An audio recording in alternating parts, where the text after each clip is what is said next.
আমরা কোথাও ঘুরতে যাই বিনোদনের জন্য, পরিবারের সবাইকে সময় দেওয়ার জন্য, কিছুটা সময় আনন্দে কাটানোর জন্য।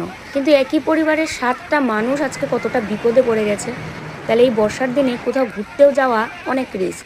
আর এখানে সবাই চাইছে ওদের বাঁচাতে, কিন্তু লাস্ট পর্যন্ত ঠিক কী হয় পুরো ভিডিওটা দেখলেই তোমরা বুঝতে পারবে। মানে এই ঘটনাটা দেখলে গা শুধু শিউরে উঠছে বারবার, যে কতটা পরিমাণে বিপদে পড়ে গেছে সবাই।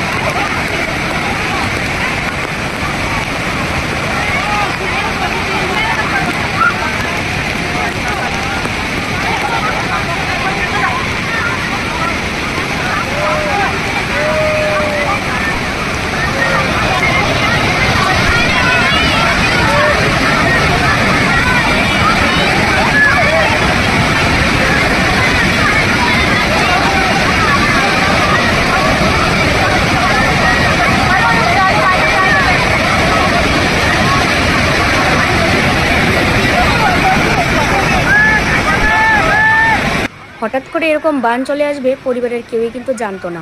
সবাই সবার মতো ঘুরছিল ফিরছিল, কিন্তু হঠাৎ করে এত বিপদ। পাহাড়ি জায়গাগুলো না ঠিক এরকম হয়। পাহাড়ের খাদে যদি একবার পড়ে যাওয়া যায় তাহলে কি অবস্থা হতে পারে, এদের দেখে কিন্তু শেখা উচিত। তবে এই মুহূর্তগুলো ভাবলেই আমার যেন কীরকম একদম বারবার গা কেঁপে উঠছে, যে সেই সিচুয়েশনে যদি আমরা থাকতাম তাহলে কি পরিস্থিতি হতো আজকে। চোখের সামনে দেখতে পাচ্ছে যে এত বিপদ, হয়তো বাঁচবো না। দেখো কুলের মধ্যে একটা ছোট্ট বাচ্চা আছে, তারপরে সাথে আরও বাচ্চা রয়েছে। একটা শুধুমাত্র পুরুষ মানুষ, দুটো পুরুষ মানুষ, সাথে মহিলা কতগুলো মানুষ। আর একদম মাঝ বরাবর দাঁড়িয়ে আছে, যে দেখো কোলের মধ্যে একটা ছোট্ট বাচ্চা। মানে এগুলো দেখলে এত খারাপ লাগছে যে আমরা যদি সেই সময় থাকতাম তাহলে কি পরিস্থিতি হতো। আর একেবারে মাঝখানে দাঁড়িয়েছিল জলের ব্যাগ, মানে সময় যত যাচ্ছে বাড়ছিল, সময় যত যাচ্ছে তত বাড়ছিল। মানে এই যে জলের ব্যাগটা, এটা কিন্তু একটা নদী। আর আমরা সবাই জানি যে পাহাড় থেকে কিন্তু নদীর সৃষ্টি। তাহলে এটা আস্তে আস্তে আরও কিন্তু বাড়তে থাকবে এই জলের ব্যাগটা, কারণ প্রচুর বৃষ্টি হওয়ার কারণে পাহাড়ে ঠিক এইভাবে কিন্তু ঢল নামে, এবং সেটাই কিন্তু আস্তে আস্তে নদীতে চলে আসে, এবং নদীর জল কিন্তু এত বাড়তে থাকে।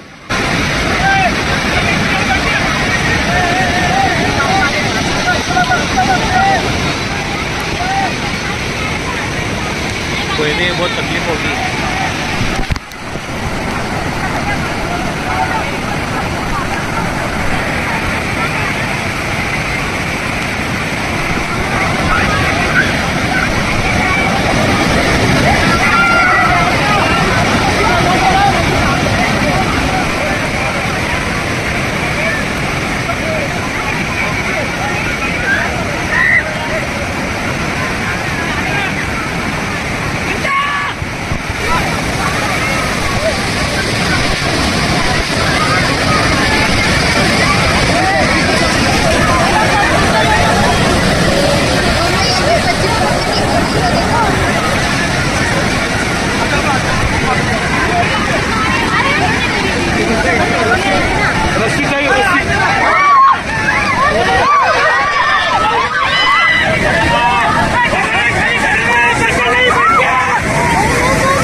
ভেসে গেল পরিবারের 7-8টা মানুষ চোখের সামনে। কারো কিছু করার আর কিন্তু ক্ষমতা থাকলো না। প্রকৃতির কাছে মানুষ কতটা অসহায়, তাই না বন্ধুরা?